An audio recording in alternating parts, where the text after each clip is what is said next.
ਘਰ ਦੇ ਵਿੱਚ ਫਰਗਿਵਨੈਸ ਡੇ ਮਨਾਇਆ ਜਾ ਰਿਹਾ ਹੈ। ਵਰਲਡ ਫਰਗਿਵਨੈਸ ਡੇ ਦੇ ਉੱਤੇ ਜਿਹੜਾ ਕਿ 1994 ਦੇ ਵਿੱਚ ਸਥਾਪਿਤ ਕੀਤਾ ਗਿਆ ਸੀ, ਅੱਜ ਅਵਨੀਤ ਸੰਧੂ ਜੀ ਸਾਡੇ ਨਾਲ ਗੱਲਬਾਤ ਕਰਨਗੇ ਔਰ ਉਹ ਸਾਨੂੰ ਦੱਸਣਗੇ, ਜਿਹੜੇ ਕਿ ਲਾਈਫ ਕੋਚ ਵੀ ਨੇ ਔਰ ਉਹਨਾਂ ਦੀ ਬੜੀ ਸਟੱਡੀ ਹੈ ਇਸ ਗੱਲ ਦੇ ਉੱਤੇ, ਅਤੇ ਮੈਡੀਟੇਸ਼ਨ ਦੇ ਨਾਲ ਆਪਣੀ ਜ਼ਿੰਦਗੀ ਕਿਵੇਂ ਇੰਪਰੂਵ ਕੀਤੀ ਜਾ ਸਕਦੀ ਹੈ ਅਤੇ ਹੋਰ ਕਈ ਆਪਣੇ ਆਪ ਨੂੰ ਹੋਰ ਵਿਕਸਿਤ ਕਰਨ ਲਈ, ਆਪਣੇ ਆਪ ਦਾ ਵਿਕਾਸ ਕਰਨ ਲਈ ਹੋਰ ਕਈ ਕਿਸਮ ਦੇ ਐਕਸਪੈਰੀਮੈਂਟ ਜਿਹੜੇ ਆਪਣੇ ਨਾਲ ਕਰਨੇ ਅਤੇ ਉਸ 'ਚ ਕਾਮਯਾਬੀ ਹਾਸਲ ਕਰਨੀ।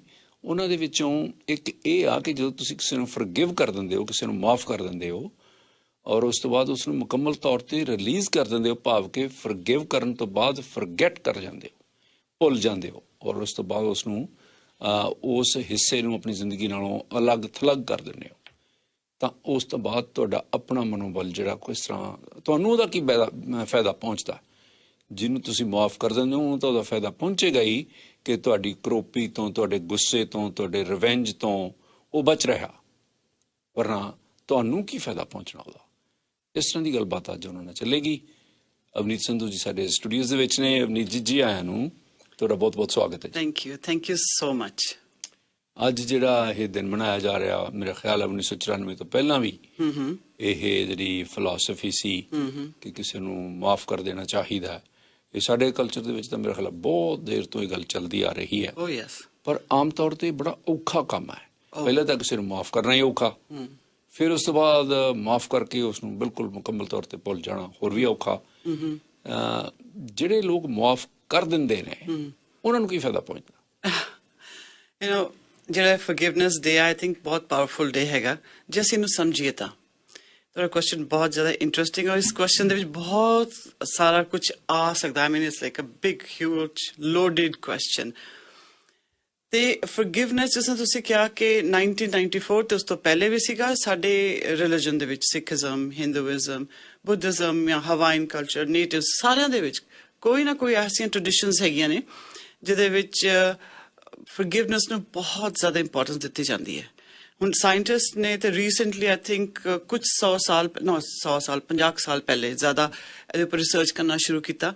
ਬਟ ਸਾਡੇ ਰਿਲੀਜਨਸ ਦੇ ਵਿੱਚ ਜੇ ਤੁਸੀਂ ਸਕ੍ਰਿਪਚਰਸ ਨੂੰ ਦੇਖੋ ਤੇ ਉਹਦੇ ਵਿੱਚ ਫਰਗਿਵਨੈਸ ਦੀ ਬਹੁਤ ਵੱਡੀ ਮਹੱਤਵਤਾ ਦਿੱਤੀ ਜਾਂਦੀ ਹੈ। ਹੁਣ ਤੁਸੀਂ ਕਿਹਾ ਕਿ ਜੇ ਅਸੀਂ ਕਿਸ ਨੂੰ ਫਰਗਿਵ ਕਰ ਦਈਏ ਤੇ ਚਲੋ ਉਹ ਤੇ ਕਰੋਪੀ ਤੋਂ ਤੁਹਾਡੀ ਬਚ ਗਿਆ, ਮਤਲਬ ਕਿ ਅਸੀਂ ਉਹਨੂੰ ਸ਼ੂਟ ਨਹੀਂ ਕੀਤਾ, ਮਾਰਿਆ ਨਹੀਂ, ਹੈ ਨਾ, ਕੁੱਟਿਆ ਨਹੀਂ ਉਹਨੂੰ, ਪਰ ਸਾਡਾ ਕੀ ਫਾਇਦਾ।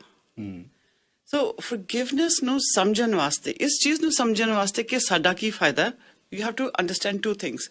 ਫਰਗਿਵਨੈਸ ਕੀ ਹੈ ਤੇ ਅਨਫਰਗਿਵਨੈਸ ਕੀ ਹੈ।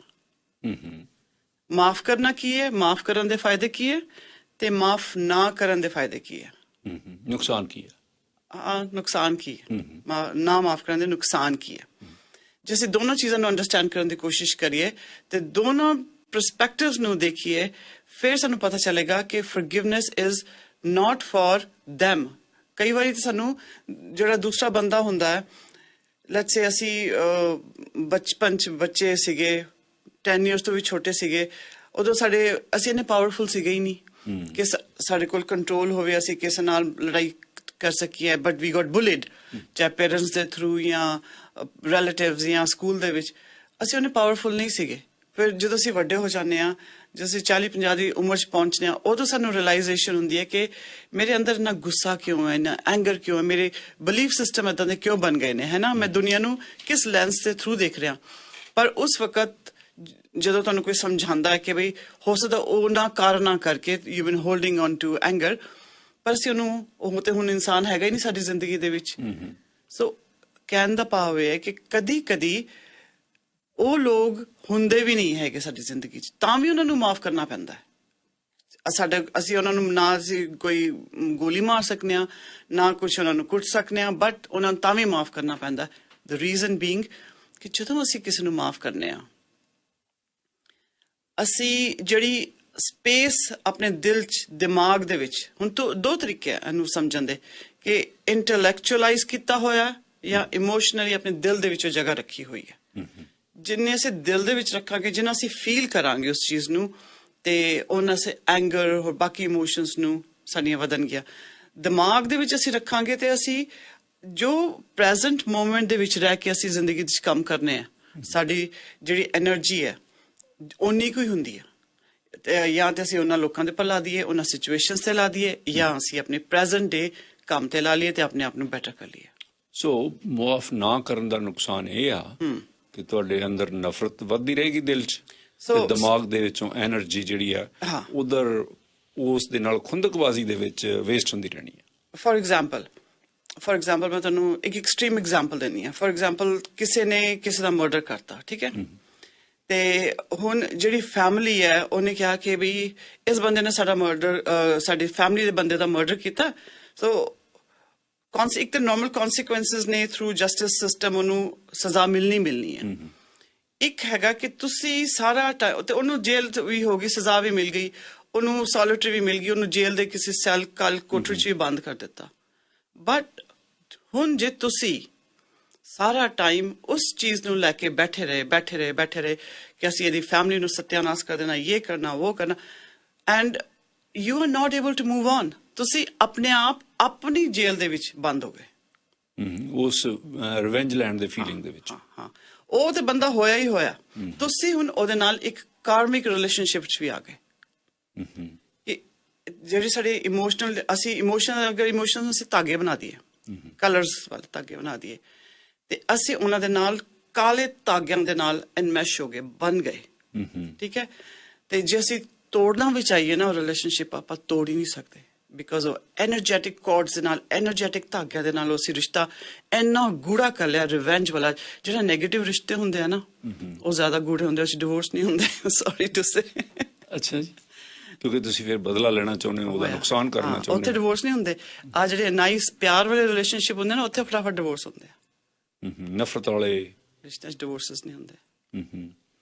ਫਿਰ ਜੇ ਉਹ ਡਿਵੋਰਸ ਕਰਨਾ ਹੋਵੇ ਆਪਣੇ ਆਪ ਨੂੰ ਸੌਖਾ ਕਰਨ ਲਈ, ਫਿਰ ਕੀ ਐਫਰਟਸ ਕਰਨੀ ਪੈਣੀ? ਸੋ ਪਹਿਲੀ ਗੱਲ ਤਾਂ ਪਤਾ, ਇਹ ਗੱਲ ਮੈਨੂੰ ਬੜੀ ਦੇਰ ਬਾਅਦ ਸਮਝ ਆਈ ਕਿ ਕਿਸੇ ਨੇ ਕਿਹਾ ਕਿ you have to learn to forgive yourself. ਮੈਂ ਕਿਹਾ ਮੈਂ ਕਿਉਂ ਆਪਣੇ ਆਪ ਨੂੰ ਫੋਰਗਿਵ ਕਰਾਂ ਵੀ, ਮੈਂ ਕੀ ਕੀਤਾ, ਮੈਂ ਤਾਂ ਕੁਝ ਕੀਤਾ ਹੀ ਨਹੀਂ। ਪਰ ਜਦੋਂ ਆਸਤਾ ਸਭ ਪ੍ਰੋਸੈਸ ਟਾਈਮ ਲੱਗਿਆ ਸੋਚਣ ਵਾਸਤੇ ਕਿ ਆਪਣੇ ਆਪ ਨੂੰ ਅਸੀਂ ਇਸ ਕਰਕੇ ਮਾਫ ਕਰਨੇ ਆ, ਤੇ ਜਾਂ ਦੂਸਰੇ ਨੂੰ ਵੀ ਅਸੀਂ ਇਸ ਕਰਕੇ ਮਾਫ ਕਰਨੇ ਆ ਕਿ ਜਿਹੜੀ ਅਸੀਂ ਸਪੇਸ ਬਣਾਈ ਆਪਣੇ ਦਿਲ ਦੇ ਵਿੱਚ, ਦਿਮਾਗ ਦੇ ਵਿੱਚ, ਆਕਿਊਪਾਈ ਕੀਤਾ, ਆਪਣਾ ਘਰ ਰੈਂਟ ਫ੍ਰੀ ਦਿੱਤਾ ਹੋਇਆ, ਉਹ ਜਦੋਂ ਸਾਡੀ ਸਪੇਸ ਐਮਟੀ ਹੋ ਜਾਏਗੀ, ਅਸੀਂ ਉਹਦੇ 'ਚ ਹੋਰ ਫੀਲਿੰਗਸ, ਹੋਰ ਲੋਕਾਂ ਨੂੰ ਇਨਵਾਈਟ ਕਰ ਸਕਦੇ ਹਾਂ, ਠੀਕ ਹੈ। ਨਾਓ ਜਿਹੜੇ ਅਸੀਂ ਇਮੋਸ਼ਨ, ਨੈਗੇਟਿਵਿਟੀ ਦੀ ਇਮੋਸ਼ਨ ਸਾਡੇ ਦਿਲ ਦੇ ਵਿੱਚ ਹੈਗੀ। ਜੇ ਹੁਣ ਸਾਇੰਟਿਸਟ ਨੇ, ਜਿਹੜਾ ਤੁਸੀਂ ਕਹਿ ਰਹੇ ਸੀਗੇ, ਕੁਝ ਸਾਲ ਪਹਿਲੇ ਹੀ ਸਾਇੰਟਿਸਟ ਨੇ ਇਸ ਚੀਜ਼ ਨੂੰ ਇੰਨੀ ਇੰਪੋਰਟੈਂਸ ਦੇਣੀ ਸ਼ੁਰੂ ਕੀਤੀ ਹੈ। ਦ ਰੀਜ਼ਨ ਬੀਇੰਗ ਦੇ studied the effects of letting go, the effects of making that space in your heart and mind, ਕਿ ਦਿਲ ਔਰ ਦਿਮਾਗ ਦੇ ਵਿੱਚ ਉਹ ਜਗ੍ਹਾ ਜਿਸੇ ਬਣਾਈ ਜਾਂਦੀ ਹੈ। ਰਿਸਰਚ ਕੀਤੀ ਕਿ ਜਿਹੜੇ ਸਾਡੇ ਬ੍ਰੇਨ ਦੇ ਪਾਰਟਸ ਨੇ, ਜਿਹੜੇ ਸਪੈਸੀਫਿਕ ਪਾਰਟਸ ਨੇ, ਉਹਨਾਂ ਦੀ ਬ੍ਰੇਨ ਇਮੇਜਿੰਗ ਕੀਤੀ ਕਿ ਕਿਸ ਤਰੀਕੇ ਨਾਲ ਜਦੋਂ ਉਸ ਟਾਈਟਨੈਸ ਨੂੰ ਅਸੀਂ ਰਿਲੀਜ਼ ਕਰਨੇ ਆ, ਤੇ ਉਹ ਕਿਸ ਤਰੀਕੇ ਨਾਲ ਰਿਐਕਟ ਕਰਦੇ ਨੇ। ਉਸ ਤੋਂ ਬਾਅਦ ਇਹਨਾਂ ਨੇ ਇਸ ਚੀਜ਼ ਨੂੰ ਇੰਨਾ ਇੰਪੋਰਟੈਂਸ ਦੇਣੀ ਸ਼ੁਰੂ ਕੀਤੀ। ਤੇ now think of this, everything starts from the thoughts. ਅਸੀਂ ਜੋ ਸੋਚ ਰੱਖਾਂਗੇ ਉਹੀ ਸਾਡੇ ਵਰਡਸ ਬਣਦੇ ਆ, ਉਹੀ ਫਿਰ ਸਾਡੀ ਡੈਸਟਨੀ ਔਰ ਐਕਸ਼ਨਸ ਬਣਦੇ ਆ। ਪਰ ਨਹੀਂ, ਜਦੋਂ ਤੁਸੀਂ ਕਿਸੇ ਬੰਦੇ ਨੂੰ ਚਾਹੁੰਦੇ ਹੋ ਕਿ ਚਲੋ ਮਾਫ ਕਰ ਦਿਓ, ਛੱਡੋ, ਕਈ ਲੋਕ ਵੈਸੇ ਵੀ ਤੁਹਾਡੇ ਕੋਲ ਆਉਂਦੇ ਆ ਵੀ ਮੇਰੇ ਤੋਂ ਗਲਤੀ ਹੋ ਗਈ, ਉਹਨੂੰ ਤੁਸੀਂ ਕਹਿੰਦੇ ਚਲੋ ਠੀਕ ਹੈ ਤੈਨੂੰ ਮਾਫ ਕਰ ਦਿੱਤਾ, ਪਰ ਜੇ ਉਹਨੂੰ ਭੁੱਲਦੇ ਨਹੀਂ ਇਸ ਗੱਲ ਨੂੰ, ਜਿਹੜੀ ਗੱਲ ਤੇ ਤੁਸੀਂ ਉਸ ਦੇ ਨਾਲ ਨਾਰਾਜ਼ਗੀ ਜਿਹੜੀ ਤੁਹਾਡੀ ਹੋਈ ਸੀ, ਉਸ ਗੱਲ ਨੂੰ ਨਹੀਂ ਭੁੱਲਦੇ, ਫਿਰ ਉਨੀ ਦੇਰ ਤੱਕ ਜਿਹੜੀ ਮਾਫੀ ਦਿੱਤੀ ਹੋਈ ਉਹ ਇਫੈਕਟਿਵ ਮਾਫੀ ਨਹੀਂ ਹੈ। in a way yes and in a way no, depend ਕਰਦਾ ਕਿ ਉਸ ਇਨਸਾਨ ਨੇ, ਹੁਣ ਹਰ ਇੱਕ ਇਨਸਾਨ ਦਾ ਫੋਰਗਿਵ ਕਰਨ ਦਾ ਤਰੀਕਾ ਅਲੱਗ ਹੈ, ਹਰ ਇੱਕ ਇਨਸਾਨ ਦੀ ਸਿਚੁਏਸ਼ਨ ਯੂਨੀਕ ਹੈ, ਤੇ ਉਹਦੇ ਸੋਚਣ ਸਮਝਣ ਦੀ ਸ਼ਕਤੀ ਵੀ ਡਿਫਰੈਂਟ ਹੈਗੀ ਹੈ, ਉਹਦੇ ਬੇਸਿਕ ਪੁਰਾਣੇ ਸੰਸਕਾਰ ਕੀ ਨੇ, ਪ੍ਰੈਜ਼ੈਂਟ এনवायरमेंट ਕੀ ਹੈ, ਇਹ ਸਾਰੀ ਉਹਦੀ ਟਾਈਮ ਲਾਈਨ ਤੇ ਕੀ ਚੱਲ ਰਿਹਾ ਉਹਨੂੰ ਪਤਾ, ਠੀਕ ਹੈ। We can not have a one statement for everybody ਕਿ ਅਸੀਂ ਉਹ ਫੋਰਗੇਟ ਕਰ ਸਕਦਾ ਕਿ ਨਹੀਂ ਕਰ ਸਕਦਾ। ਇਹਦੇ 'ਚ ਕੋਈ ਮੋਰੈਲਿਟੀ ਵੀ ਨਹੀਂ ਹੈਗੀ। ਅਗਰ ਉਹ ਫੋਰਗੇਟ ਕਰਨਾ ਚਾਹੁੰਦਾ, ਇਟਸ that person's choice। ਅਗਰ ਉਹਨੂੰ ਉਸ ਚੀਜ਼ ਤੋਂ ਫਾਇਦਾ ਹੋ ਰਿਹਾ, again boils down to the individual level ਕਿ ਵੀ ਮੈਂ ਭੁੱਲਣਾ ਚਾਹਨਾ ਤੇ ਮੈਨੂੰ ਫੋਰਗੇਟ ਵੀ ਕਰਨਾ ਚਾਹਨਾ, ਠੀਕ ਹੈ। ਪਰ ਅਸੀਂ ਫੋਰਗੇਟ ਕਿਉਂ ਨਹੀਂ ਕਰਦੇ? ਉਹਦਾ ਰੀਜ਼ਨ ਹੈਗਾ। ਕੀ ਉਹਦਾ ਰੀਜ਼ਨ ਇਹ ਹੈ ਕਿ ਸਾਡਾ ਜਿਹੜਾ ਸਬਕੌਂਸ਼ੀਅਸ ਮਾਈਂਡ ਹੈ ਉਹ ਹਮੇਸ਼ਾ ਨੈਗੇਟਿਵ ਚੀਜ਼ਾਂ ਨੂੰ ਯਾਦ ਰੱਖਦਾ, ਬਿਕੋਜ਼ ਉਹ ਸਾਡਾ ਫਾਊਂਡੇਸ਼ਨ ਹੋ ਜਾਂਦਾ for a survival. So it's okay to remember that, but forgive ਕਰਨ ਦਾ ਮਤਲਬ ਇਹ ਹੈ ਕਿ ਤੁਸੀਂ ਉਸਨੂੰ ਰਿਲੀਜ਼ ਕਰਤਾ ਆਪਣੀ ਸਪੇਸ ਚੋਂ। ਉਹ ਜਿਹੜੇ ਇਮੋਸ਼ਨਲੀ ਇੰਟੈਂਸ ਚਾਰਜ ਸੀਗਾ ਉਹ ਨਿਕਲ ਗਿਆ, ਉਹ ਨਿਕਾਲਤਾ। ਉਹ ਤੁਸੀਂ ਰੱਖੋ, ਯਾਦ ਰੱਖੋ, ਔਰ ਆਪਣੇ ਐਟ ਯੂਰ ਓਨ ਟਾਈਮ ਤੁਸੀਂ ਉਹਨੂੰ ਫੋਰਗੇਟ ਕਰਨਾ ਹੈ ਜੇ ਕਰਨਾ ਚਾਹੁੰਦੇ ਹੋ। ਨਹੀਂ ਕਰਨਾ ਚਾਹੁੰਦੇ, that's fine, you can still talk to that person or not talk to that person. ਤੁਹਾਡੀ ਮਰਜ਼ੀ ਹੈ, ਗੱਲ ਕਰਨੀ ਹੈ ਨਹੀਂ ਕਰਨੀ ਹੈ, ਤੁਸੀਂ ਉਹਨੂੰ ਡਿਸਟੈਂਸ ਤੇ ਰੱਖੋ, ਨਹੀਂ ਰੱਖਣਾ, ਉਹ ਤੁਹਾਡੀ ਸਾਰੀ ਮਰਜ਼ੀ ਹੈਗੀ ਹੈ ਆਪਣੀ ਸਿਚੁਏਸ਼ਨ ਨੂੰ।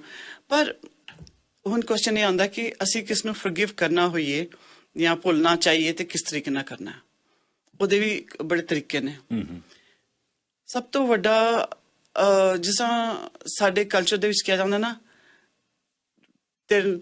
ਉਹਨੇ ਤੈਨੂੰ ਕੁਝ ਕਰਤਾ ਜਾਂ ਉਹਨਾਂ ਤੁਹਾਡੇ ਸਾਡੇ ਕਰਮਾਂ ਦਾ ਖੇਡ ਹੈ, ਇਹ ਹੈ ਉਹ ਹੈ, you know that is one aspect. I won't say ਕਿ wrong ਹੈ, ਪਰ ਉਹਦੇ ਚ ਥੋੜਾ ਜਿਹਾ escapism ਵੀ ਆ ਜਾਂਦਾ ਕਿ ਤੁਸੀਂ ਦੂਸਰੇ ਦੇ ਜਿਹੜੇ ਤੁਹਾਡੇ ਦੂਸਰੇ ਨਾਲ ਜਿਹੜਾ ਧੱਕਾ ਹੋਇਆ ਜਾਂ ਬੁਲੀ ਹੋਇਆ ਜਾਂ ਅਬਿਊਜ਼ ਹੋਇਆ, ਉਹਨੂੰ ਅਸੀਂ ਵੀ just pushing it under the carpet, ਹੈ ਨਾ।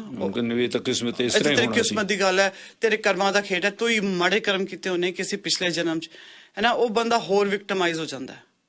ਸੋ ਆਪਾਂ ਉਹ ਨਹੀਂ ਕਰਨਾ, ਇਨਸਾਨ ਤੇ ਪ੍ਰੈਸ਼ਰ ਨਹੀਂ ਪਾਣਾ, ਸੋਸਾਈਟਲ ਕਮਿਊਨਿਟੀ ਵਾਲਾ ਪ੍ਰੈਸ਼ਰ ਨਹੀਂ ਪਾਣਾ ਜਾਂ ਰਿਲੀਜੀਅਸ ਪ੍ਰੈਸ਼ਰ ਨਹੀਂ ਪਾਣਾ। ਅਗਰ ਕਿਸੇ ਇਨਸਾਨ ਦੇ ਨਾਲ ਜਾਂ ਫॉर ਐਗਜ਼ਾਮਪਲ ਮੇਰੇ ਨਾਲ ਅਗਰ ਕੁਝ ਗੜਬੜ ਹੋਈ ਹੈ ਤੇ ਮੈਂ ਕਿਸ ਨੂੰ ਫੋਰਗਿਵ ਕਰਨਾ ਚਾਹਨੀ ਹਾਂ, there is a process to it. I have to sit with that ਕਿ ਵੀ ਮੇਰੇ ਨਾਲ ਇਹ ਹੋਇਆ, ਕਿਉਂ ਹੋਇਆ। ਫਸਟ ਆਫ ਆਲ ਮੈਂ ਇਹਦੇ ਚ ਮੇਰਾ ਕਿੰਨਾ ਪਾਰਟ ਸੀਗਾ, ਮੈਂ ਕਿੰਨੀ ਕਮਜ਼ੋਰ ਸੀ ਕਿ ਮੈਂ ਉਸ ਚੀਜ਼ ਨੂੰ ਅਟਰੈਕਟ ਕੀਤਾ। ਤੇ ਚਲੋ ਜੇ ਮੈਂ ਹੋ ਵੀ ਗਿਆ ਤੇ ਹੁਣ ਮੈਂ ਕਿੰਨੀ ਦੇਰ ਤੱਕ ਪਕੜ ਕੇ ਰੱਖਣਾ, ਤੇ ਅਗਲੇ ਬੰਦੇ ਦਾ ਕਿੰਨਾ ਪਾਰਟ ਸੀਗਾ, ਉਹਨੂੰ ਮੈਂ ਆਪਣੀ ਜ਼ਿੰਦਗੀ ਦੇ ਵਿੱਚ ਲੈ ਕੇ ਆਣਾ ਵਾਪਸ ਕਿ ਨਹੀਂ ਲੈ ਕੇ ਆਣਾ ਵਾਪਸ। ਤੇ ਕਈ ਵਾਰੀ ਹੁੰਦਾ ਸਾਡੇ ਆਫਿਸ ਦੇ ਵਿੱਚ ਐਸੇ ਲੋਕ ਹੁੰਦੇ ਆ ਜਿਨ੍ਹਾਂ ਨੂੰ ਅਸੀਂ ਚਾਹ ਕੇ ਵੀ ਉਹਨਾਂ ਤੋਂ ਡਿਸਟੈਂਸ ਵੀ ਨਹੀਂ ਮੇਨਟੇਨ ਕਰ ਸਕਦੇ, ਤੇ ਲੇਕਿਨ ਸੋਸ਼ਲੀ ਸਾਨੂੰ ਉਹ ਵੀ ਸਾਨੂੰ ਸੌਰੀ ਕਹਿੰਦੇ, ਅਸੀਂ ਵੀ ਸੌਰੀ ਕਹਿ ਦਿੰਦੇ ਹਾਂ, ਪਰ ਅਸੀਂ ਇੰਟੈਲੈਕਚੁਅਲ ਲੈਵਲ ਤੇ ਰੱਖਨੇ, ਮੈਂਟਲ ਲੈਵਲ ਤੇ ਰੱਖਨੇ, ਉਹਨੂੰ ਅਸੀਂ ਫੀਲਿੰਗ ਲੈਵਲ ਤੇ ਨਹੀਂ ਲੈ ਕੇ ਜਾਂਦੇ। ਪਰ ਜਿਹੜੇ ਸਾਡੇ ਦਿਲ ਦੇ ਕਲੋਜ਼ ਹੁੰਦੇ ਆ ਲੋਕੀ, ਉਹਨਾਂ ਨੂੰ ਫੋਰਗਿਵ ਕਰਨਾ ਬਹੁਤ ਮੁਸ਼ਕਿਲ ਹੋ ਜਾਂਦਾ, ਉਹ ਸਿਚੁਏਸ਼ਨਸ ਨੂੰ ਫੋਰਗਿਵ ਕਰਨਾ ਮੁਸ਼ਕਿਲ ਹੁੰਦਾ। For that you have to sit with the pain. ਜਿਹੜਾ ਦਰਦ ਤੁਹਾਡੇ ਦਿਲ ਚ ਮਹਿਸੂਸ ਹੋ ਰਿਹਾ, ਵਕਤ ਲੱਗਦਾ ਫਿਰ। ਹਾਂ, ਵਕਤ ਬਹੁਤ ਜ਼ਿਆਦਾ ਵਕਤ ਲੱਗਦਾ। ਕਿਸੇ ਨੂੰ 2 ਦਿਨ ਵੀ ਲੱਗ ਸਕਦੇ, ਕਿਸੇ ਨੂੰ 10 ਸਾਲ ਵੀ ਲੱਗ ਸਕਦੇ ਆ। That's why I said initially ਕਿ ਆਪਣੀ ਟਾਈਮਲਾਈਨ, ਆਪਣੀ ਯੂਨੀਕ ਸਿਚੁਏਸ਼ਨ ਦੇ ਹਿਸਾਬ ਨਾਲ ਬੈਠੋ ਤੇ ਸਮਝੋ। ਹੁਣ ਆਪਣੀ ਤਾਂ ਇੱਕ ਹਾਕੀ ਦੀ ਟੀਮ ਸੀ, ਸੁਣਿਆ ਹੋਣਾ, ਬ੍ਰੌਂਕੋ ਵਾਲੀ, ਜਿਹੜੀ ਉਹਦੇ ਵਿੱਚ ਇੱਕ ਟਰੱਕ ਡਰਾਈਵਰ ਦਾ ਜਿਹੜਾ ਟਰੱਕ ਸੀ ਉਹਦਾ ਬੱਸ ਨਾਲ ਐਕਸੀਡੈਂਟ ਹੋ ਗਿਆ। ਹਾਕੀ ਦੀ ਟੀਮ ਦੇ ਜਿਹੜੇ ਬਹੁਤ ਜਵਾਨ ਮੁੰਡੇ ਸੀ ਉਹ ਮਾਰੇ ਗਏ। ਉਹਨਾਂ ਦੇ ਵਿੱਚੋਂ ਉਹਨਾਂ ਦੇ ਕੁਝ ਮਾਪਿਆਂ ਨੇ ਉਹਨਾਂ ਨੇ ਉਸ ਟਰੱਕ ਡਰਾਈਵਰ ਨੂੰ ਮਾਫ ਕਰ ਦਿੱਤਾ, ਸਾਰਿਆਂ ਨੇ। ਕੁਝ ਮਾਪਿਆਂ ਨੇ ਸੋਚਿਆ, ਉਹ ਕਹਿੰਦੇ ਵੀ ਅਸੀਂ ਇਹਨੂੰ ਮਾਫ ਕਰਦੇ ਹਾਂ, ਸਾਡੇ ਮਨ ਦੇ ਵਿੱਚ ਕੋਈ ਗਿਲਾ ਨਹੀਂ, ਜੋ ਹੋਣਾ ਸੀ ਉਹ ਹੋ ਚੁੱਕਾ, ਹੁਣ ਅਸੀਂ ਇਹਨੂੰ ਫੋਰਗਿਵ ਕਰ ਰਹੇ ਹਾਂ। ਤੁਹਾਨੂੰ ਲੱਗਦਾ ਕਿ ਇਸ ਦੇ ਨਾਲ ਜਿਹੜਾ ਟਰੱਕ ਡਰਾਈਵਰ ਆ ਉਸ ਦੇ ਮਨ ਤੇ ਹੋਰ ਬੋਝ ਪੈ ਜਾਣਾ? ਇਹ ਉਹਦੀ ਸੋਚਣ ਦੀ ਕੈਪੈਸਿਟੀ ਦੇ ਉੱਪਰ ਡਿਪੈਂਡ ਕਰਦਾ, ਉਹਦੇ ਇਮੋਸ਼ਨਸ ਨੂੰ ਪ੍ਰੋਸੈਸ ਕਰਨ ਦੀ ਕੈਪੈਸਿਟੀ ਦੇ ਉੱਪਰ ਡਿਪੈਂਡ ਕਰਦਾ, ਉਹਦੀ ਮੈਂਟਲ ਸਟੇਟ ਤੇ ਡਿਪੈਂਡ ਕਰਦਾ। ਆਫ ਕੋਰਸ ਉਹਦੇ ਉੱਪਰ ਜ਼ਿਆਦਾ ਪ੍ਰੈਸ਼ਰ ਪਏਗਾ ਹੀ ਪਏਗਾ, ਪਰ ਉਹ ਉਸਨੂੰ ਕਿਸ ਤਰ੍ਹਾਂ ਪ੍ਰੋਸੈਸ ਕਰਦਾ ਹੈ, that is a very long and a big topic. ਪਰ ਜਿਹੜੇ ਪੇਰੈਂਟਸ ਨੇ ਉਹਨੂੰ ਫੋਰਗਿਵ ਕੀਤਾ, ਉਹਨਾਂ ਨੇ ਇਸ ਕਰਕੇ ਨਹੀਂ ਫੋਰਗਿਵ ਕੀਤਾ ਕਿ ਉਹਦੇ ਕੋਲ ਗਲਤੀ ਨਹੀਂ ਸੀ ਹੋਈ, ਉਹਨਾਂ ਨੇ ਇਸ ਕਰਕੇ ਫੋਰਗਿਵ ਕੀਤਾ ਬਿਕੋਜ਼ ਉਹਨਾਂ ਨੇ ਕਿਹਾ ਕਿ ਜੋ ਹਾਦਸਾ ਹੋਣਾ ਸੀ, the damage has been done. ਹੁਣ ਰੋਜ਼ ਜੇ ਅਸੀਂ ਇਸ ਬੰਦੇ ਨੂੰ ਮਾਫ ਨਹੀਂ ਕੀਤਾ ਤੇ ਅਸੀਂ ਰੋਜ਼ ਆਪਣੇ ਦਿਲ ਦੇ ਵਿੱਚ ਇਸ ਚੀਜ਼ ਨੂੰ ਰਿਪੀਟ ਕਰੀ ਜਾਵਾਂਗੇ ਤੇ ਸਾਡਾ ਬੱਚਾ ਇੱਕ ਦਿਨ ਗਿਆ, ਚਲਾ ਗਿਆ, ਮਰ ਗਿਆ। So am I going to be in that space ਕਿ ਅਸੀਂ ਰੋਜ਼ ਆਪਣੇ ਬੱਚੇ ਦੇ ਨਾਲ ਮਰੀਏ for the next so many years? ਤੇ ਉਹ ਸਿਚੁਏਸ਼ਨ ਨੂੰ 50 ਅਗਲੇ 30 ਸਾਲ ਅਗਰ ਜੀਣਾ ਤੇ 30 ਸਾਲ ਅਸੀਂ ਰੋਜ਼ ਮਰਨਾ ਹੈ, ਜਾਂ ਫਿਰ ਅਸੀਂ ਉਸ ਆਤਮਾ ਨੂੰ ਰਿਲੀਜ਼ ਕਰ ਦਈਏ, ਉਸ ਇਮੋਸ਼ਨ ਨੂੰ ਰਿਲੀਜ਼ ਕਰ ਦਈਏ, ਆਪਣੀ ਜਿਹੜੀਆਂ ਇਹ ਫੀਲਿੰਗਸ ਆਫ ਹੇਟਰਡ ਆ ਉਹਨੂੰ ਰਿਲੀਜ਼ ਕਰ ਦਈਏ, ਤੇ ਪੀਸ, ਲੈਟਸ ਮੇਕ ਪੀਸ, ਜਿਹੜਾ ਸਾਡਾ ਪ੍ਰੈਜ਼ੈਂਟ ਹੈ ਉਹਨੂੰ ਅਸੀਂ ਠੀਕ ਕਰਕੇ ਰੱਖੀਏ।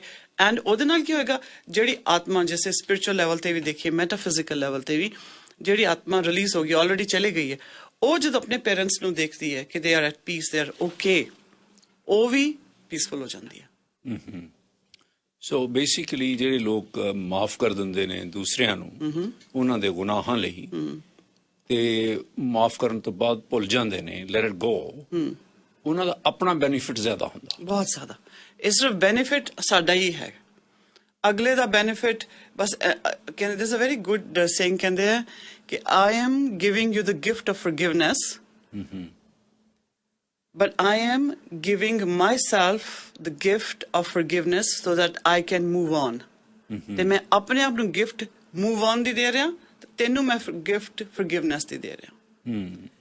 ਮੈਂ ਮੂਵ ਔਨ ਨਹੀਂ ਕਰ ਸਕਦੀ ਜਿੰਨੀ ਦੇਰ ਤੱਕ ਮੈਂ ਤੁਹਾਨੂੰ, ਜਾਂ ਕਿਸੇ ਨੇ ਜਿਹਨੇ ਮੇਰੇ ਨਾਲ ਅਬਿਊਜ਼ ਕੀਤਾ ਜਾਂ ਬੁਲੀ ਕੀਤਾ ਮੈਨੂੰ ਜਾਂ ਨੁਕਸਾਨ ਪਹੁੰਚਾਇਆ, ਉਹਨੂੰ ਮੈਂ ਮਾਫ ਨਹੀਂ ਕਰ ਸਕਦੀ, ਮੈਂ ਮੂਵ ਔਨ ਹੀ ਨਹੀਂ ਕਰ ਸਕਦੀ। ਮੈਂ ਉਹਨਾਂ ਨੈਗੇਟਿਵ ਇਮੋਸ਼ਨਸ ਦੇ ਨਾਲ ਉਹਦੇ ਵਿੱਚ ਹੀ ਬਸ ਐਨਮੈਸ਼ਡ ਰਹਿਣਾ।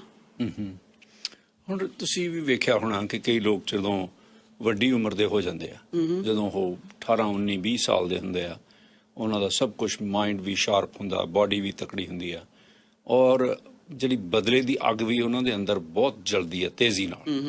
ਜਦੋਂ ਉਹ ਬੰਦੇ 80, 90 ਸਾਲ ਦੇ ਹੋ ਜਾਂਦੇ ਆ, ਔਰ ਉਸ ਤੋਂ ਬਾਅਦ ਬੇਸ਼ੱਕ ਐਨਰਜੀ ਵੀ ਘਟ ਜਾਂਦੀ ਹੋਏ, ਪਰ ਯਾਦਾਸ਼ਤ ਕਮਜ਼ੋਰ ਹੋਣ ਕਰਕੇ ਕਈ ਗੱਲਾਂ ਉਹ ਭੁੱਲ ਜਾਂਦੇ ਆ, ਔਰ ਉਹ ਭੁੱਲਣਾ ਦਰਅਸਲ ਉਹਨਾਂ ਦੇ ਹੱਕ ਵਿੱਚ ਸਾਬਤ ਹੁੰਦਾ, ਉਹਨਾਂ ਦਾ ਹੱਕ 'ਚ ਹੁੰਦਾ, ਕਿਉਂਕਿ ਜਿਸ ਬਦਲੇ ਦੀ ਅੱਗ 'ਚ ਉਹ ਬਲ ਰਹੇ ਸੀ ਉਸ 'ਚ ਫਿਰ ਉਹ ਬਲਦੇ ਨਹੀਂ, ਉਹ ਤਾਂ ਭੁੱਲ ਚੁੱਕੇ ਹੁੰਦੇ ਕਈ ਗੱਲਾਂ ਬਹੁਤ। ਪਰ ਅਗਰ ਤੁਸੀਂ ਸੋਚੋ ਕਿ ਤੁਸੀਂ ਆਪਾਂ ਡਿਮੈਂਸ਼ੀਆ ਦੀ ਗੱਲ ਕਰ ਰਹੇ ਹਾਂ, ਜਾਂ ਵੈਸੇ ਦੋ ਗੱਲਾਂ ਕਿ ਇੰਨਾ ਉਹਨਾਂ ਨੇ ਆਪਣੇ ਆਪ ਨੂੰ, ਆਪਣੇ ਮਾਈਂਡ ਨੂੰ ਜਵਾਨੀ ਦੇ ਵਿੱਚ, ਔਰ ਵੈਨ ਦੇ ਵਰ 30, 40, 50, ਉਦੋਂ ਉਹਨਾਂ ਨੇ ਆਪਣੇ ਮਾਈਂਡ ਦੇ ਵਿੱਚ ਇੰਨਾ ਉਹਨੂੰ ਟਾਈਟ ਕਰਕੇ ਰੱਖਿਆ ਕਿ ਜਿਹੜੇ ਨਵੇਂ ਨਿਊਰੋਨਸ, ਨਿਊਰੋ ਪਾਥਵੇਜ਼ ਬਣੇ ਸੀ, ਉਹ ਬਣੇ ਹੀ ਨਹੀਂ। ਠੀਕ ਹੈ, ਤੇ ਉਹਨਾਂ ਨੇ ਆਪਣੇ ਆਪ ਨੂੰ ਉਸ ਕਾਲ ਕੋਠੜੀ 'ਚ ਹੀ ਬੰਦ ਰੱਖਿਆ। ਇਸ ਕਰਕੇ ਉਹਨਾਂ ਦਾ ਜਿਹੜਾ 올ਡ ਏਜ ਹੈਗਾ ਉਹ ਵੀ ਥੋੜਾ ਡਿਫਿਕਲਟ ਹੈ, they are not able to remember. ਪਰ ਠੀਕ ਹੈ, ਉਹਨਾਂ ਦੇ ਫਾਇਦੇ ਵਾਸਤੇ। ਪਰ ਇਸੇ ਚੀਜ਼ ਨੂੰ ਅਵੇਅਰਨੈਸ ਦੇ ਨਾਲ ਅਗਰ ਕੀਤਾ ਜਾਏ, ਤੁਸੀਂ ਡਿਮੈਂਸ਼ੀਆ ਵਰਗੀਆਂ ਬਿਮਾਰੀਆਂ ਨੂੰ, ਅਲਜ਼ਾਈਮਰ ਨੂੰ, ਜਿਹੜੀ ਜਵਾਨੀ ਪਹਿਰੇ ਬਦਲੇ ਦੀ ਅੱਗ 'ਚ ਜਲਣਾ, ਦੂਜਿਆਂ ਪ੍ਰਤੀ ਨਫ਼ਰਤ ਰੱਖਣਾ, ਉਹਨਾਂ ਨੂੰ ਮੁਆਫ ਨਾ ਕਰ ਸਕਣਾ, ਉਸ ਦੇ ਨਾਲ ਜੋੜ ਕੇ ਵੇਖ ਲਿਓ। ਸਟ੍ਰੈਸ ਦੇ ਨਾਲ, ਸਟ੍ਰੈਸ ਦੇ, ਜਿਹੜੀ ਸਟ੍ਰੈਸ ਕਾਜ਼ ਹੁੰਦੀ ਆ ਉਸ ਤੋਂ, ਜਿਹੜੀ ਨੈਗੇਟਿਵ ਐਨਰਜੀ ਪੈਦਾ ਹੋਈ, 90% ਆਫ ਦ ਡਿਜ਼ੀਜ਼ਸ ਅਸੀਂ ਆਪਣੇ ਆਪ ਕ੍ਰੀਏਟ ਕਰਨੇ ਆ, ਬਿਕੋਜ਼ ਆਫ ਦ ਸਟ੍ਰੈਸ ਜਿਹੜਾ ਅਸੀਂ ਆਪਣੇ ਆਪ ਨੂੰ ਦਿੰਦੇ ਆ। ਜੇ ਇਹੀ ਆਪਣਾ ਯੋਗਿਕ ਜਿਹੜੇ ਸਾਡੇ ਮਿਸਟਿਕਸ ਸੀਗੇ, ਸਾਡੇ ਸਕ੍ਰਿਪਚਰਸ ਹੈਗੇ, all talk about meditation, all talk about ਕਿ ਵੀ ਤੁਸੀਂ ਆਪਣੇ ਦਿਮਾਗ ਨੂੰ ਕਿਸ ਤਰ੍ਹਾਂ ਸ਼ਾਂਤ ਰੱਖਣਾ ਹੈ। ਦੂਜਿਆਂ ਨੂੰ ਮਾਫ ਕਰਨ ਨਾਲ ਜਿਹੜੀ ਸਟ੍ਰੈਸ ਆ ਉਹ ਖਤਮ ਹੋ ਜਾਂਦੀ ਹੈ। Oh yes, 200%. ਟਰਾਈ ਕਰੋ। ਇਟਸ ਅ ਪ੍ਰੋਸੈਸ ਵੀ ਅਸੀਂ ਜਿਵੇਂ ਰੋਜ਼ ਇੱਕ ਇਨਸਾਨ ਦੇ ਬਾਰੇ ਸੋਚੀ ਜਾ ਰਹੇ, ਉਹਨੇ ਮੇਰੇ ਨਾਲ ਇੰਨਾ ਧੱਕਾ ਕੀਤਾ, ਤੇ ਸੋਚੋ ਕਿੰਨਾ ਸਟ੍ਰੈਸ ਮੇਰੇ 'ਚ ਹੈਗਾ। ਜਿਹੜਾ ਮੇਰੇ ਘਰ ਦੇ ਵਿੱਚ ਅਗਰ ਡਿਨਰ ਪਾਰਟੀ ਮੈਂ ਕਰ ਰਹੀ ਹਾਂ, ਮੈਨੂੰ ਉਹ ਡਿਨਰ ਦੇ ਜਿਹੜੇ ਮੇਰੇ ਲੋਕ ਆਏ ਹੋਏ ਨੇ, I am not bothered about them, ਮੈਂ ਉਸ ਇਨਸਾਨ ਦੇ ਬਾਰੇ ਸੋਚੀ ਜਾ ਰਹੀ, ਆਈ am not in the present. ਪਰ ਮੈਂ ਤੁਹਾਨੂੰ ਇੱਕ ਦੂਸਰੀ ਸਾਈਡ ਦਿਖਾਉਣੀ ਚਾਹੁੰਦਾ। ਤੁਸੀਂ ਸਪਿਰਿਚੁਅਲ ਗੱਲਾਂ ਕਰ ਰਹੇ ਹੋ, ਤੁਸੀਂ ਮਨੋਵਿਗਿਆਨਕ ਗੱਲਾਂ ਕਰ ਰਹੇ ਹੋ। ਸਾਡੀ ਜਿਹੜੀ ਮੌਜੂਦਾ ਸੁਸਾਇਟੀ ਦੇ ਵਿੱਚ, ਜਿਸ ਸੋਸ਼ਲ ਫੈਬਰਿਕ ਤੁਸੀਂ ਰਹਿਣਾ, ਉੱਥੇ ਜਿਹੜੇ ਲੋਕ ਮਾਫ ਕਰ ਦਿੰਦੇ ਨੇ, ਤੁਸੀਂ ਕਿਸੇ ਨਾਲ ਜ਼ਿਆਦਤੀ ਕਰਦੇ ਹੋ, ਉਹ ਤੁਹਾਨੂੰ ਮਾਫ ਕਰ ਦਿੰਦਾ, ਔਰ ਜਿਹੜੇ ਮਾਫ ਹੁੰਦੇ ਨੇ ਉਹ ਦੂਸਰੇ ਬੰਦੇ ਨੂੰ, ਮਾਫ ਕਰਨ ਵਾਲੇ ਨੂੰ ਕਮਜ਼ੋਰ ਸਮਝਣ ਲੱਗ ਪੈਂਦੇ ਨੇ, ਉਸ ਨੂੰ ਆਪਣੇ ਆਪ ਤੋਂ ਤਕੜਾ ਜਾਂ ਬੈਟਰ ਨਹੀਂ ਸਮਝਦੇ। ਐਬਸੋਲੂਟਲੀ ਉਹ ਸਮਝਦੇ ਨੇ ਵੀ ਇਹ ਤਾਂ ਕਮਜ਼ੋਰ ਵਿਅਕਤੀ ਹੈ, ਐਬਸੋਲੂਟਲੀ, ਉਹਨੂੰ ਵੀ ਮਾਫ ਕਰ ਦਿੱਤਾ, ਉਹਨੂੰ ਵੀ ਮਾਫ ਕਰ ਦਿੱਤਾ। ਕਈ ਸ਼ੇਅਰ ਵੀ ਇਹੋ ਜਿਹੇ ਹੈਗੇ, ਕੁਝ ਲੋਕਾਂ ਤੋਂ ਮੈਂ ਮਾਫੀ ਮੰਗ ਲਈ, ਕੁਝ ਲੋਕਾਂ ਨੂੰ ਮੈਂ ਮਾਫ ਕਰ ਦਿੱਤਾ, ਪਰ ਮੈਂ ਆਪਣੀ ਜ਼ਿੰਦਗੀ ਸੌਖੀ ਕਰ ਲਈ। ਪਰ ਜਿਹੜੇ ਮਾਫ ਹੋ ਜਾਂਦੇ ਨੇ, ਉਹ ਸੁਸਾਇਟੀ ਦੇ ਵਿੱਚ ਸਮਝਦੇ ਨੇ ਕਿ ਇਹ ਤਾਂ ਕਮਜ਼ੋਰ ਵਿਅਕਤੀ ਹੈ। ਯੂ ਨੋ ਵਟ, ਜਿਹੜੇ ਲੋਕ, ਇਹ ਉਹਨਾਂ ਦੀ ਸੋਚ ਹੈ, ਉਹ ਪਹਿਲੇ ਹੀ ਇੰਨੇ ਉਸ ਲੈਵਲ ਤੇ ਸੀਗੇ, ਲੋ ਵਾਈਬ੍ਰੇਸ਼ਨ ਤੇ, ਕਿ ਉਹਨਾਂ ਨੇ ਦੂਸਰੇ ਨੂੰ ਹਾਰਮ ਕੀਤਾ।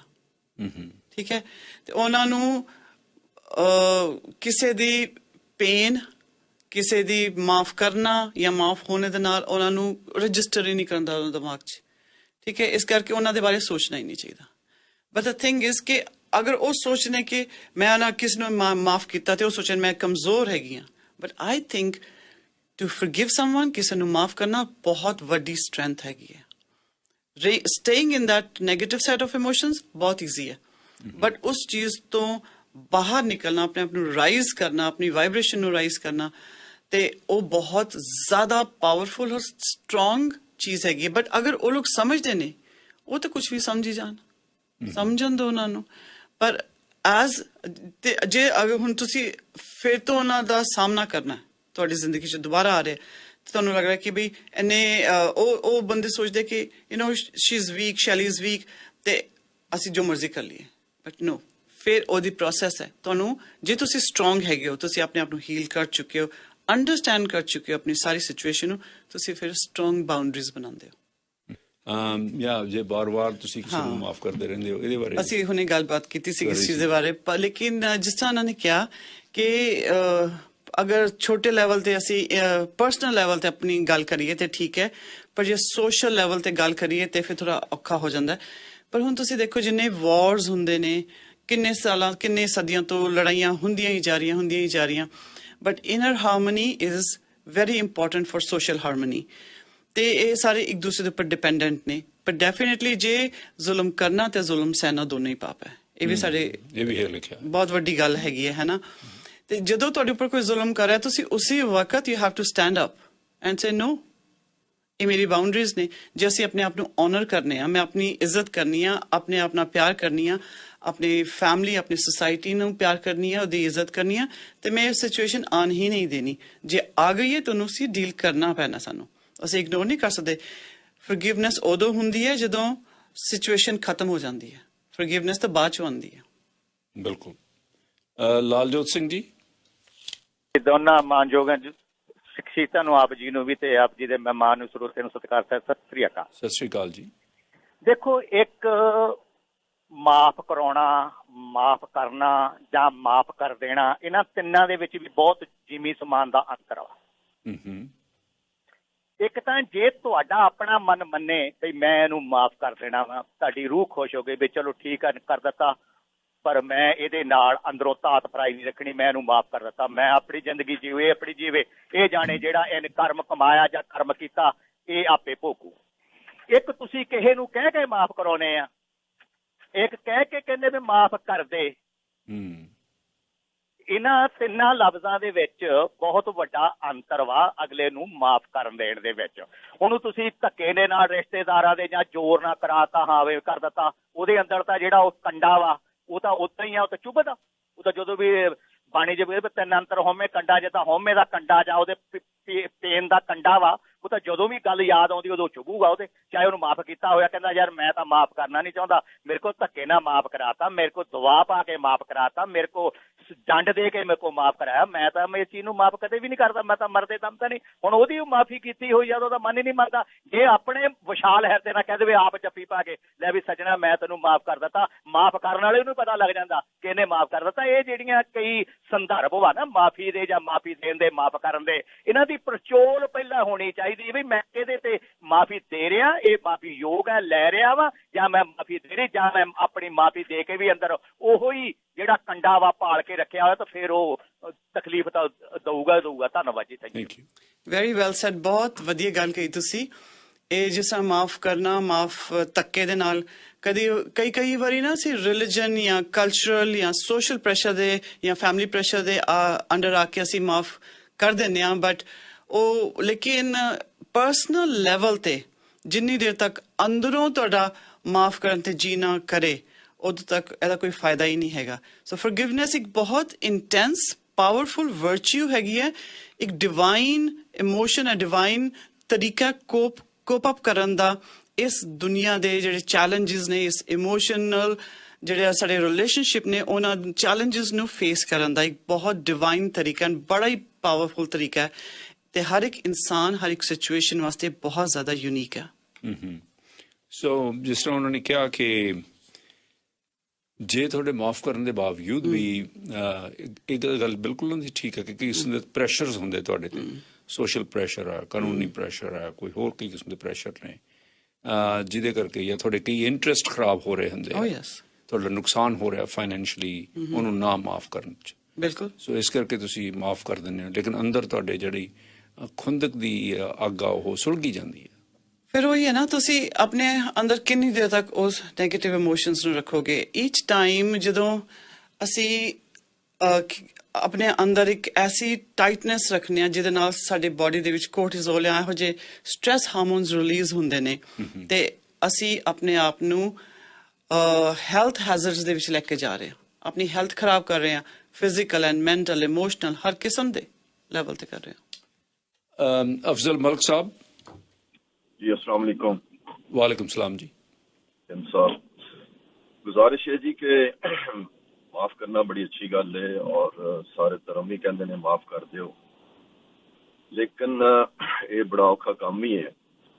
जिस तरह तुहाडे मेहमान कह रहे हैं कि अगर हर बंदा इस तरह माफ करन लग जाए और लोगों को पता चले कि मैं जो भी ज्यादती करांगा मैनू माफी मिल जाएगी, बंदा माफ कर देगा, तो मैं समझना कि सोसाइटी बड़ा इम्बैलेंस हो जाएगा और लोग जिहड़े ने वो वारदातां और एक दूजे का नुकसान करन लग पैंदे कि कोई गल नहीं, इस बंदे ने मैनू माफ ही कर देना।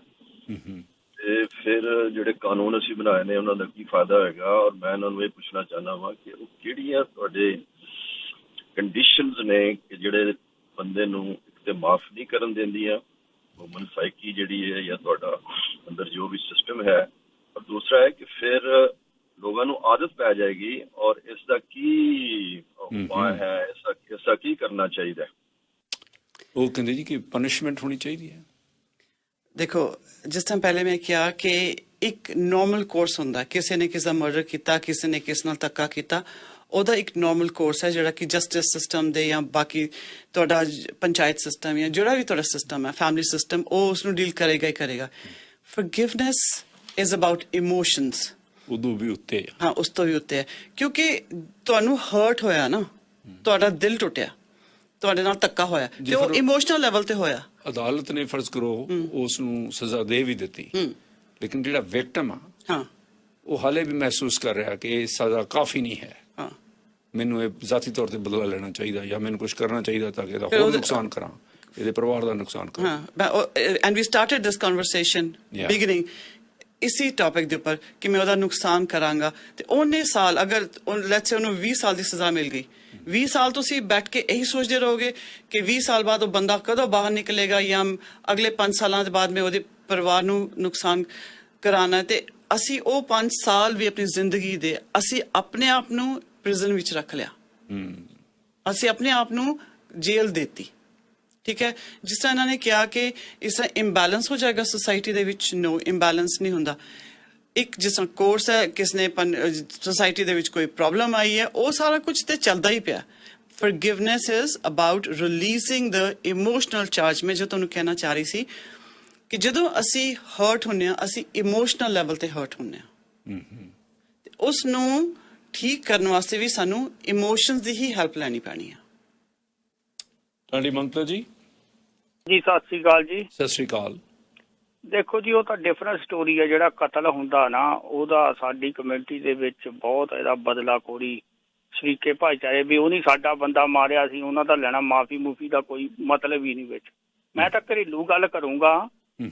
ਘਰੇਲੂ ਕਈ ਔਰਤਾਂ ਨਾ ਇੰਨੀ ਨਫ਼ਰਤ ਲੈ ਕੇ ਬੈਠੀਆਂ ਹੁੰਦੀਆਂ, ਨਿਆਣੇ ਵਿੱਚ ਰੁਲ ਰਹੇ ਆ, ਤੇ ਉਹ ਕੀ ਕਰਦੀਆਂ ਬਈ ਜਦੋਂ ਪੰਚਾਇਤ ਹੁੰਦੀ ਆ ਉਹਦੇ ਵਿੱਚ ਕਹਿੰਦੀ ਵੀ ਮੈਂ ਤਾਂ ਇਹਨੂੰ ਕਈ ਵਾਰੀ ਮਾਫੀ ਦੇ ਚੁੱਕੀ। ਉਹ ਤਾਂ ਘਰੇਲੂ ਹੁੰਦੀ ਆ ਨਾ, ਹਸਬੈਂਡ ਵਾਈਫ ਇੱਕ ਦੂਜੇ ਤੋਂ ਮਾਫੀਆਂ ਮੰਗਦੇ ਰਹਿੰਦੇ ਆ, ਫਿਰ ਬਾਹਰ ਆ ਜਾਂਦੀ ਗੱਲ। ਜਦੋਂ ਹੁਣ ਪੰਚਾਇਤ ਹੋਈ ਉਹ ਆ ਜਾਂ ਕੋਈ ਕੋਰਟ ਫੈਸਲਾ ਕਰਦੀ ਆ, ਉਹ ਇਹ ਗੱਲ ਕਹਿੰਦੀ ਆ ਵੀ ਮੈਂ ਇਹਦੇ ਨਾਲ ਨਹੀਂ ਰਹਿਣਾ। ਔਰਤਾਂ ਜ਼ਿਆਦਾ ਨਫ਼ਰਤ, ਉਹ ਕਹਿੰਦੀ ਮੈਂ ਇਹਨੂੰ ਨਫ਼ਰਤ ਕਰਦੀ ਹਾਂ। ਔਰਤਾਂ ਏਦਾਂ ਨਫ਼ਰਤ ਕਰਦੀਆਂ, ਮਾਫ ਨਹੀਂ ਕਰਦੀਆਂ ਉਹ, ਨਹੀਂ ਤਾਂ ਨਿਆਣੇ ਨਾ ਰੋਲਣ। ਜਿੱਦਾਂ ਕਹਿ ਲਓ ਬਈ ਆਹ ਹਸਬੈਂਡ ਦੇ ਕੋਲ ਨਿਆਣੇ ਕਦੀ ਉੱਧਰ ਕਦੀ ਇੱਧਰ, ਤੇ ਔਰਤ ਜਿਹੜਾ ਘੋੜੀ ਵਾਲੀ ਅੜੀ ਆ ਵੀ ਇਹ ਔਰਤਾਂ 'ਚ ਕਿੱਥੋਂ ਮੱਦ ਆਇਆ ਆ ਇੰਨਾ ਬਈ ਜਿੱਦਾਂ ਕਿ ਉਹ ਨਫ਼ਰਤ ਲੈ ਕੇ। ਇੰਨੀਆਂ ਸੋਸ਼ਲ ਵਰਕਰਾਂ ਵੀ ਹੈਗੀਆਂ ਆ, ਉਹ ਹਮੇਸ਼ਾ ਹੀ ਕਹਿੰਦੇ ਆ ਲੋਕ ਵੀ ਇਹ ਘਰਾਂ ਦੇ ਵਿੱਚ ਫਸਾਦ ਸੁਣਦੇ ਨਹੀਂ ਕਰਾ ਸਕੀਆਂ ਇੰਨੇ। ਮੈਂ ਤੇ ਸਵਾਲ ਇਹ ਆ ਵੀ ਔਰਤਾਂ ਮਾਫ ਕਾਹਦੇ ਨਹੀਂ ਕਰਦੀਆਂ, ਇੰਨੀ ਨਫ਼ਰਤ ਕਿਉਂ ਲੈ ਕੇ? ਉਹ ਕਹਿੰਦੀ ਮੈਂ ਨਫ਼ਰਤ ਕਰਦੀ ਆ ਆਪਣੇ ਹਸਬੈਂਡ। ਸੁਣ ਲਓ ਜੀ, ਸਾਰੀਆਂ ਔਰਤਾਂ ਇਹ ਗੱਲ ਕਹਿੰਦੀਆਂ। ਪਹਿਲੀ ਗੱਲ ਤਾਂ ਇਹ ਵੀ ਜਿਹੜੇ ਕਾਲਰਸ ਨੇ ਸਾਡੇ, ਉਹਨਾਂ ਦੇ ਆਪਣੇ ਵਿਚਾਰ ਨੇ, ਇਹ ਉਹਦੇ ਨਾਲ ਰੈਡ FM ਦੀ ਕੋਈ ਸਹਿਮਤੀ ਜ਼ਰੂਰੀ ਨਹੀਂ ਹੈ। ਦੂਜੀ ਗੱਲ ਜਿਹੜੀ ਇਹ ਗੱਲ ਕਰ ਰਹੇ ਆ ਕਿ ਜਿਹੜਾ ਮਾਫ ਕਰਨਾ ਔਖਾ ਹੋ ਰਿਹਾ ਹੈ, ਪਰਟੀਕੂਲਰਲੀ ਕਿਸੇ ਖਾਸ ਜੈਂਡਰ ਦੇ ਵਿੱਚ ਫਰਕ ਹੁੰਦਾ ਹੈ? ਨੋ, ਇਹ ਡਿਪੈਂਡ ਕਰਦਾ ਤੁਹਾਡੀ ਇਮੋਸ਼ਨਲ ਲੈਵਲ, ਤੁਹਾਡੀ ਇਮੋਸ਼ਨਲ ਕੈਪੈਸਿਟੀ ਤੇ ਤੁਸੀਂ ਕਿੰਨੇ ਇਵੋਲਵਡ ਹੈਗੇ ਹੋ। ਜਿਹੜੇ ਬੰਦੇ ਮਾਫ ਨਹੀਂ ਕਰ ਸਕਦੇ, ਚਾਹੇ ਉਹ ਔਰਤ ਹੈ ਚਾਹੇ ਉਹ ਆਦਮੀ ਹੈ, ਉਹ ਥੋੜੇ ਕਮਜ਼ੋਰ ਕਿਸਮ ਦੇ ਲੋਕ ਹੁੰਦੇ ਆ। ਉਹਨਾਂ ਦੀ ਸੈਲਫ ਅਸਟੀਮ ਲੋ ਹੁੰਦੀ ਹੈ, ਇਮੋਸ਼ਨਲ ਕੋਸ਼ਨ ਜਿਹੜਾ EQ ਹੁੰਦਾ ਉਹ ਕਾਫੀ ਲੋ ਹੁੰਦਾ, ਈਗੋ ਲੈਵਲਸ ਹਾਈ ਹੁੰਦੀਆਂ, ਸੋਚਣ ਸਮਝਣ ਦੀ ਸ਼ਕਤੀ ਜ਼ਿਆਦਾ ਨਹੀਂ ਹੁੰਦੀ, ਨਾ ਸੈਲਫ ਰਿਫਲੈਕਸ਼ਨ ਕਰ ਸਕਦੇ ਉਹ ਲੋਕ। ਇਸ ਕਰਕੇ ਉਹ ਫਟਾਫਟ ਰਿਐਕਟ ਕਰਦੇ ਆ।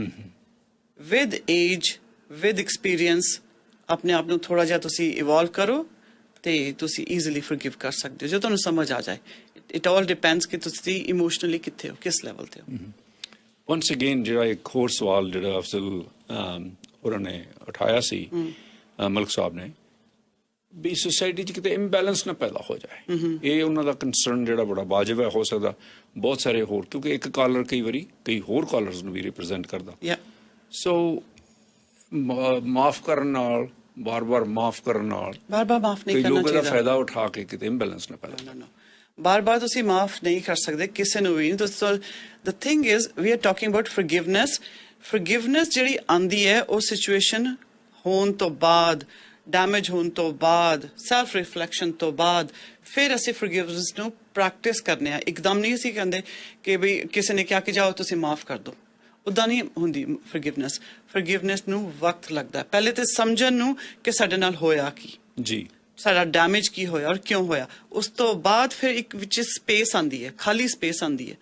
ਫਿਰ ਜਿੱਥੇ ਇਨਸਾਨ ਸੋਚਦਾ ਹੈ ਕਿ ਮੈਂ ਇਸ ਸਿਚੁਏਸ਼ਨ ਨੂੰ ਕੈਰੀ ਔਨ ਰੱਖਾਂ ਕਿ ਨਾ ਰੱਖਾਂ, ਮੇਰਾ ਕੀ ਨੁਕਸਾਨ ਹੋ ਰਿਹਾ, ਇਹ ਸਭ ਇਵੈਲੂਏਟ ਕਰਨ ਤੋਂ ਬਾਅਦ ਫੋਰਗਿਵਨੈਸ ਆਂਦੀ ਹੈ। ਜਦੋਂ ਅਸੀਂ ਸੋਸਾਇਟੀ ਦੇ ਵਿੱਚ ਹੈਗੇ ਆ ਤੇ ਸਾਡੇ ਨਾਲ ਕੋਈ ਸਿਚੁਏਸ਼ਨ ਆ ਗਈ ਹੈ ਤੇ ਤੁਸੀਂ ਉਸ ਨੂੰ ਉੱਥੇ ਡੀਲ ਕਰੋਗੇ ਨਾ। ਤੁਸੀਂ ਉੱਥੇ ਬੈਠ ਕੇ ਇਹ ਨਹੀਂ ਬੋਲੋਗੇ ਕਿ ਤੁਸੀਂ ਮੇਰੇ ਨਾਲ ਧੱਕਾ ਕਰੀ ਜਾਓ, ਇੱਕ ਬੰਦੇ ਤੇ ਗੱਲ ਤੇ ਚਪੇੜ ਮਾਰੀ ਮੈਂ ਦੂਜੀ ਵੀ ਦੇ ਦਾਂ। ਨੋ, ਦੈਟ ਡਜ਼ਨਟ ਵਰਕ। ਸੌਰੀ, ਜ਼ੁਲਮ ਕਰਨਾ, ਜ਼ੁਲਮ ਸਹਿਣਾ ਦੋਨੋਂ ਪਾਪ ਹੈਗੇ। ਜੋ ਸਿਚੁਏਸ਼ਨ ਉੱਥੇ ਹੋ ਰਹੀ ਹੈ, stand up and deal with it. ਜੋ ਤੁਸੀਂ 911 ਕਰੋਗੇ, ਤੁਸੀਂ ਕੁਛ ਤਾਂ ਕਰੋਗੇ ਨਾ। ਪਰ ਇਹ ਤਾਂ ਉਸ ਤੋਂ ਬਾਅਦ ਦੀ ਗੱਲ ਹੈ, ਜਿਹੜੀ ਫੋਰਗਿਵਨੈਸ ਬਾਅਦ ਦੀ ਗੱਲ ਹੈ। ਪਰ ਇਟ ਵਰਕਸ ਤੇ ਤੁਹਾਨੂੰ ਇਹ ਆਪਣੇ ਆਪ ਲਈ ਹੋਰ ਸਪੇਸ ਦੇਵੇਗੀ। ਤੁਹਾਡੀ ਜਿਹੜੀ ਪਰਸਨੈਲਿਟੀ ਦੇ ਵਿਕਾਸ ਦੇ ਵਿੱਚ ਜਿਹੜੀ ਰੁਕਾਵਟ ਪੈਂਦੀ ਆ ਉਹ ਦੂਰ ਹੋਏਗੀ। ਬਿਲਕੁਲ ਬਿਲਕੁਲ। ਔਰ ਦੂਸਰਾ ਵਿਅਕਤੀ ਕਿਵੇਂ ਲੈਂਦਾ ਹੈ ਇਸ ਨੂੰ, ਉਹਦਾ ਇਹਨੂੰ ਐਡਵਾਂਟੇਜ ਲੈਣਾ ਚਾਹੁੰਦਾ ਜਾਂ ਨਹੀਂ ਲੈਣਾ ਚਾਹੁੰਦਾ, ਜਾਂ ਉਹ ਬਾਅਦ ਚ ਹੱਸਦਾ ਜਾਂ ਤੁਹਾਨੂੰ ਕਮਜ਼ੋਰ ਸਮਝਦਾ, ਉਹਦਾ ਪ੍ਰੋਗਰੇਟਿਵ, ਉਹਦਾ ਪ੍ਰੋਬਲਮ ਹੈ, ਉਹਦੀ ਪ੍ਰੋਬਲਮ ਹੈ। ਸਾਡੀ ਪ੍ਰੋਬਲਮ ਹੈ I am responsible for my self. ਮੇਰੀ ਰਿਸਪੌਂਸਿਬਿਲਿਟੀ ਮੇਰੇ ਵੱਲ ਪਹਿਲੇ ਹੈ, ਬਾਕੀਆਂ ਵੱਲ ਬਾਅਦ ਚੋਂ ਹੈ। ਜੇ ਮੈਂ ਇੱਕ ਅੱਛੀ ਰੋਲ ਮਾਡਲ ਹੈਗੀ ਆ ਤੇ ਮੇਰੇ ਬੱਚੇ, ਮੇਰੇ ਆਸ-ਪਾਸ ਦੇ ਲੋਕ ਮੈਨੂੰ ਦੇਖ ਸਕਦੇ ਆ।